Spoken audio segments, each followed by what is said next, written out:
I want to hear your perspective on, if a government contractor was listening to this and they kind of heard, you've talked about the framework itself, you talked about CSF, you talked about 171 and CMMC.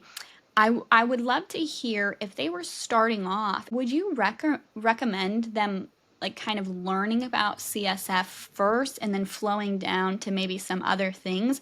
How do you see those connections playing with somebody starting their journey of understanding? Yeah, no, that's a great question. And I think really, usually it kind of comes back to that compliance driver. When we talk with different people, usually if you know you have a requirement for CMMC, it's probably best to start with that and focus on, the requirements out of 171, Yeah. because we know that can be a long road if we're just getting started.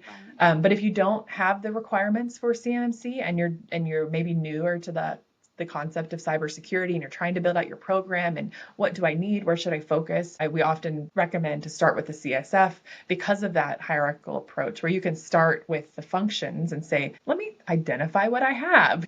I've got a couple laptops, I've got this, I've got that. And then you can kind of dig into the weeds and then Yeah. build your requirements in. We do work with a lot of organizations to use the framework as a way to kind of build in other requirements because there's so many, if you're in a regulated industry and you've got 12 different compliance standards you're trying to meet at the same time, you don't want to build out 12 different compliance programs. And so the Yeah. CSF can be a great way to integrate that. But Mm. if you know you have CMMC requirements and that's your primary focus, I don't want to stand in your way. You got to make progress on those Gotta requirements.